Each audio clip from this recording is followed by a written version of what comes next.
Lina General Kahinda Otafire yenno ebyokulonda mutabani w'omukulembeze w'eggwanga omukulu Muhoozi okubeera Chief Commander Abiganye agambye nti Museveni ne bw'anaasiba mutabani we ku bannayuganda baakoowa tebakyayinza kukkiriza omwana ono kubanga yafuga kubanga era talina busobozi, talina na kyasobola ate era talisobola. Era akakasizza nti Museveni ne bw'anaakola atya ne bw'anaamulemeza ku bannayuganda tagenda kufuga bannayuganda nti ne bw'anaamuwa obukulu at least bo abaludde mu magye bajja mulwanyisa.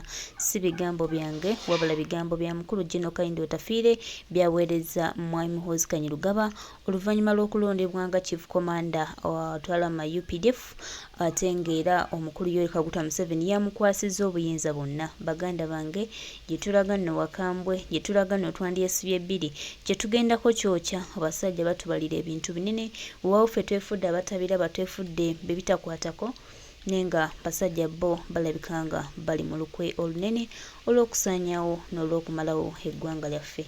Twongera obajjukiza tikana akazannyo Museveni kaali mukola kaali mukubala yakabala dda tatandise kati era nga tungera okubategeeza bannayuganda titwesibe bbiri wamu tukwasaganye maanyi tulabe nga tuvunuuka akazannyo kano kaali kwagala okuyisaawo ne mutabani we kubanga ye kyaliko kakati kutemera mutabani we paasi kumulaga nti kakati gwe asobola yeggwe buli kimu yeggwe agenda okumalako yeggwe buli kimu. Baganda bange mikwano gyange, let's open our eyes tugambe nedda enough is enough, ekimala kimala tujjewo omusajja ono awamu n'akabinja ke kubanga buli bwe tuneetuulako ne tusirika ne tutabaako kye twogera nitabaako kye tukola omusajja agenda mu maaso n'okusimba emirandira. Akaseera katuuse bannayuganda kye tulina okukola kiri kimu kweggyako musajja. Tewali kirala kigenda tuyamba okuggyako ekyo kyekiyinza okututaasaako. Era nze bannayuganda baganda bange mikwano gyange mwenna mbakubiriza tukwataganire wamu tuve mu diversion. Obuzibu bwaffe buli wano wewaawo abamu amaanyi gabaweddemu, wewaawo abamu batudivertinga ne bali akasente nga bwera tebalowooza nti Museveni anaava ku bukulembeze bw'eggwanga. Baganda bange mikwano gyange akaseera katuuse nga ansa gye tulina yokka yakutambulira wamu nga bannansi tulabe nga tweggyako ekizibu wano we wali ekizibu kye kino. Omwezi ogwa February General Museveni yayita olukiiko lw'ebitongole by'okwerinda olwa waggulu Council for Defence Forces mu maka g'entebe mu State House. Era mu lukiiko luno mwe yalonkingira mwe yatongozebwa ekiyitibwa UPDF establishment eya 2021 ng'eno yali yatandikibwa oba yabagibwa oba yaleetebwa omugenzi Major General Pecos Kuteesa. Mu kyo Museveni yakulaga nti obuyinza nga ye Chief in Command Sikh obuyinza bwabadde alina eri eggwanga lino lyonna n'ebitongole by'okwerinda nga mwotwalidde UPDF okutwaliza wamu nti luli akulira ekitongole kya SFC owa Siyamwe owa ISO bonna baalipotinga nga direct wa General Museveni. Era no mu kugabalanka nti kati tugenda kugabalanka ono tupromotinga tukuza bannamagye General Museveni yatuulanga n'agamba kati oyo mukuziza n'oli mukuziza. Ku luno mu bigambo bye ng'ayita mu UPDF Establishment Act General Museveni yali akulaga nti obuyinza obwo mbweggyeko muwadde Commander in Chief oba Commander Defence Forces CDF nga mu biseera ebyo abaddeko ye Wilson Mbadi. Era Wilson Mbadi wabadde ayina command yonna gy'ayagala okola ayina osooka okwebuuza ku mukulu era omukulu yamuwa n'amugamba kati kola booti ne booti. Mu kino CDF yaweebwa obuvunaanyizibwa bwonna control operate okitegeera nti amaanyi n'obuyinza bwonna baabumuwa. Mu buyinza muno obwamuweebwa asobola okukola deployment yonna nga teyeebuuzizza ku General Museveni. Asobola okupromotinga okukuza bannamagye bonna n'abawalanka nga teyeebuuzizza ku General Museveni. Okiwulira? Asobola okukolawo okusalawo okwenkomeredde kabenga kugenda kuteekawo embeera oba wabaddewo embeera ey'akazigizigi yonna ono asobola okusizinga power n'asalako n'atwala. Oba ntegerekese bulungi mu kyo Museveni yamulifaalinga ng'omusawo nti asobola okutegeera nti kati buno obulwadde buno buva ku ki n'abugema oba n'abujjanjaba gemaanyi ge yakwata n'ateeka mu CDF. Era mu UPDF establishment eno buli kitongole kya byakwerinda kyonna akina SFC demunida yonna yabikwata n'abiteeka wansi wa UPDF nga biri under the command of CDF. Akina wa SFC alina ku reportinga direct wa CDF. Akina Siyamwe alina ku reportinga direct wa CDF. Akina ISO alina ku reportinga direct wa CDF. Kati mucho Museveni wano yali akola nteekateeka kubanga Museveni ye agenda akuliridde naye ate yali ayagala okulekawo enteekateeka okulaba nti system ye esigalawo.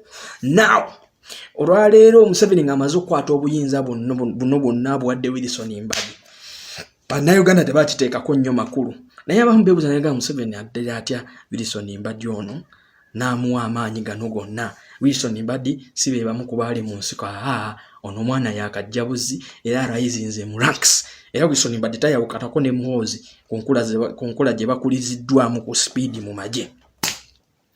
Akati nno munnaye amawulire olw'ejjo nga gafuluma nti Commander in Chief oba Commander Defense Forces CDF ye Muhoozi Kainerugaba mutabani wa General Museveni.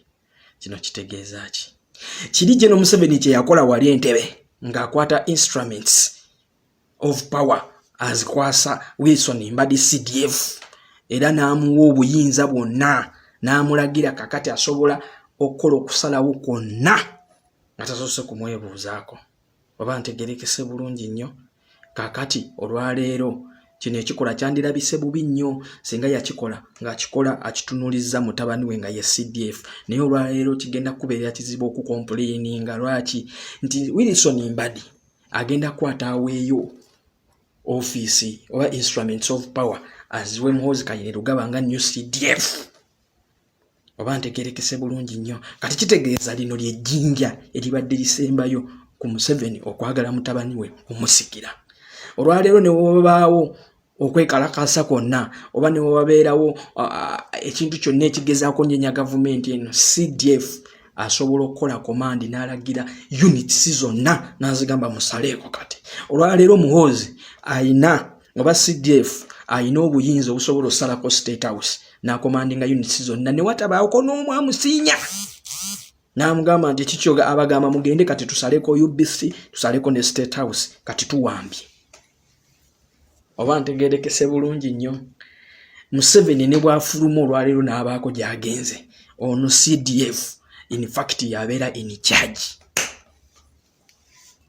Kati naawe Olukwago we yagambira nti wano we tulaga tugenda kufa. Tewali agenda yimirira mu kkubo lya Muhoozi okuggyako bannayuganda. Nkiddamu tewali agenda kuyimirira mu kkubo lya mwana ono kutuukiriza kirooto kye kufuga ggwanga lino nga taata we amuteekedde soft ground yonna okuggyako bannayuganda. Naye bwe tunaasalawo ne tusirika ne tutunula enteekateeka zonna ziwedde. Ekyo nkibabuulira ziwedde kubanga omwana alina amaanyi gonna. Fenna tumanyi kiki ekikumiza Museveni mu buyinza wano ye forces UPDF gemaje. Kati olwaleero omwana yakomandinga units zonna.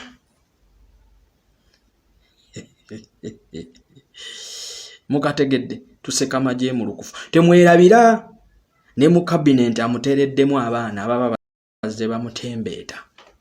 Oba okategedde so bannayuganda kyekyo tewali nnyo science waawo.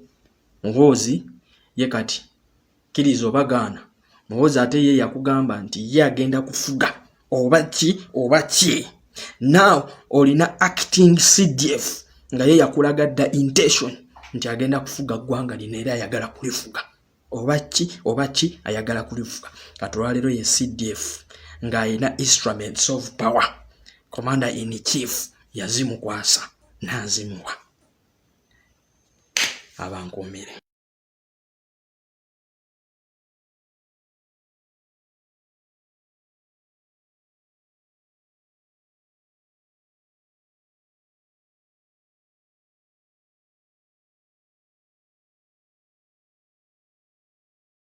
Ensonga ndowooza mugiwulidde baganda bange, ensonga yeeyo omukulu alina pulaani enene gy'ali mu kuyisaawo. So bannayuganda tetudda mu kwebakira bintu bino, twandiza okusa tunoonye amakubo ge tuyinza okugisaako omwami ono awamu n'akabinja ke kuba ng'agenda tufuukira ekizibu mu maaso awo. Bano bateekateeka byabwe kali omwezi ogwa February General Museveni yayita olukiiko lw'ebitongole by'okwerinda olwa waggulu Council for Defence Forces mu maka g'Entebbe mu State House. Era mu lukiiko luno mwe yalonkingira mwe yatongozebwa ekiyitibwa UPDF establishment eya 2021 ng'eno yali yatandikibwa oba yabagibwa oba yaleetebwa omugenzi Major General Pecos Kuteesa. Mu kyo Museveni yakulaga nti obuyinza nga ye Chief in Command Sikh, obuyinza bwabadde alina eri eggwanga lino lyonna n'ebitongole by'okwerinda nga mwotwalidde UPDF okutwaliza wamu nti luli akulira ekitongole kya SFC owa Siyamwe owa ISO bonna baalipotinga nga direct wa General Museveni. Era no mu kugabalanka nti kati tugenda kugabalanka ono tupromotinga tukuza bannamagye. General Museveni yatuulanga n'agamba kati oyo mukuziza n'oli mukuziza. Ku luno mu bigambo bye ng'ayita mu UPDF Establishment Act, General Museveni yali akulaga nti obuyinza obwo mbwejjeeko muwadde Commander in Chief oba Commander Defence Forces CDF, nga mu biseera ebyo abaddeko ye Wilson Mbadi. Era Wilson Mbadi wabadde ayina command yonna gy'ayagala okola ayina osooka okwebuuza ku mukulu, era omukulu yamuwa n'amugamba kati kola bwoti ne bwoti. Mu kino CDF yaweebwa obuvunaanyizibwa bwonna, control, operate, okitegeera nti amaanyi n'obuyinza bwonna baabumuwa. Mu buyinza muno obwamuweebwa asobola okukola deployment yonna nga teyeebuuzizza ku General Museveni. Asobola okupromotinga okukuza bannamagye bonna n'abawalanka nga teyeebuuzizza ku General Museveni. Okiwulira? Asobola okukolawo okusalawo okwenkomeredde Kabenga kugenda kuteekawo embeera oba wabaddewo embeera ey'akazigizigi yonna, ono asobola okusizinga power n'asalako n'atwala. Oba ntegerekese bulungi. Mu kyo Museveni yamulifaalinga ng'omusawo nti asobola okutegeera nti kati buno obulwadde buno buva ku ki, n'abugema oba n'abujjanjaba. Gemaanyi ge yakwata n'ateeka mu CDF. Era mu UPDF establishment eno buli kitongole kya byakwerinda kyonna akina SFC demulida yonna yabikwata n'abiteeka wansi wa UPDF nga biri under the command of CDF. Akina wa SFC alina ku reportinga direct wa CDF. Akina Siyamwe alina ku reportinga direct wa CDF. Akina ISO alina ku reportinga direct wa CDF. Kati mucho Museveni wano yali akola nteekateeka kubanga Museveni ye agenda akuliridde, naye ate yali ayagala okulekawo enteekateeka okulaba nti system ye esigalawo. Now olwaleero Museveni ng'amaze okukwata obuyinza buno bwonna buwadde Wilson Mbadi, bannayuganda tebakiteekako nnyo makulu, naye abamu beebuuza naye Museveni addira atya Wilson Mbadi ono n'amuwa amaanyi gano gonna. Wilson Mbadi si be bamu ku baali mu nsiko, ono mwana yakajjabuzi era arayizinze mu ranks. Era Wilson Mbadi tayawukatako ne Muhoozi ku nkola gye bakuliziddwamu ku speed mu magye. Akati nno munnaaye amawulire olw'ejjo nga gafuluma nti Commander in Chief oba Commander Defence Forces CDF ye Muhoozi Kainerugaba, mutabani wa General Museveni. Kino kitegeeza ki? Kiri General Museveni kye yakola wali Entebbe ng'akwata instruments of power azikwasa Wilson Mbadi CDF, era n'amuwa obuyinza bwonna n'amulagira kakati asobola okukola okusalawo kwonna nga tasoose kumwebuuzaako oba ntegerekese bulungi nnyo. Kaakati olwaleero kino ekikola kyandirabise bubi nnyo singa yakikola ng'akikola akitunuulizza mutabani we nga ye CDF, naye olwaleero kigenda kubeera kizibu okukomplaininga. Lwaki? Nti Wilson Mbadi agenda kukwata aweeyo office oba instruments of power aziwe Muhoozi Kainerugaba nga new CDF. Oba ntegerekese bulungi nnyo. Kati kitegeeza lino ly'ejjinja eribadde lisembayo ku Museveni okwagala mutabani we kumusikira. Olwaleero ne wabaawo okwekalakasa kwonna oba ne wabeerawo ekintu kyonna ekigezaako nnyenya gavumenti eno, CDF asobola okukola komandi n'alagira units zonna n'azigamba musaleeko. Kati olwaleero Muhoozi ayina oba CDF ayina obuyinza obusobola osalako State House n'akomandinga units zonna ne watabaako n'omu amusiinya n'amugamba nti kikyo abagamba mugende kati tusaleko UBC tusaleko ne State House kati tuwambye. Oba ntegerekese bulungi nnyo. Museveni ne bw'afuluma olwaleero n'abaako gy'agenze, ono CDF in fact yabeera in charge. Kati naawe Olukwago we yagambira nti wano we tulaga tugenda kufa. Tewali agenda yimirira mu kkubo lya Muhoozi okuggyako bannayuganda. Nkiddamu, tewali agenda kuyimirira mu kkubo lya mwana ono kutuukiriza kirooto kye kufuga ggwanga lino nga taata we amuteekedde soft ground yonna okuggyako bannayuganda. Naye bwe tunaasalawo ne tusirika ne tutunula enteekateeka zonna ziwedde. Ekyo nkibabuulira, ziwedde kubanga omwana alina amaanyi gonna. Ffenna tumanyi kiki ekikumiza Museveni mu buyinza wano, ye forces UPDF ge magye. Kati olwaleero omwana yakomandinga units zonna.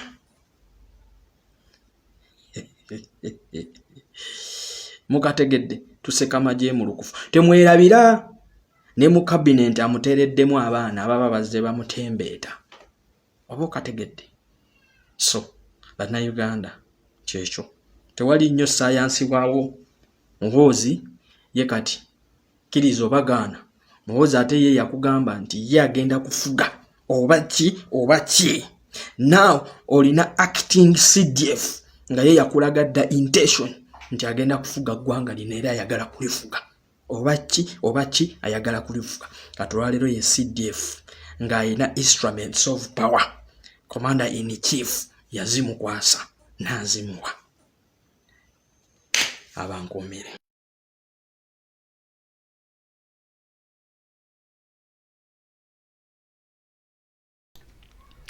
Ndowooza ensonga muzitegedde baganda bange. Tetukyalina kulanga kulala wabula ye Museveni amaze okutulaga n'otuteerawo kye tuyinza okukola okulaba nga tumwewonya. So kwekana akaseera Museveni yatusindikidde message nti mba mwagala muyimuke mwerwaneko.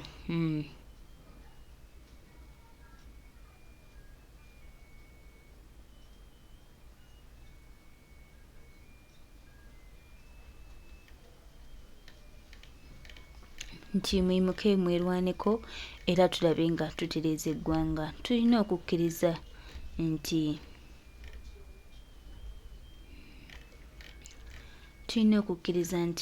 Museveni buli kimu akikola, naye tetugenda kukkiriza mutabani we Tufuga nga twetuddeko.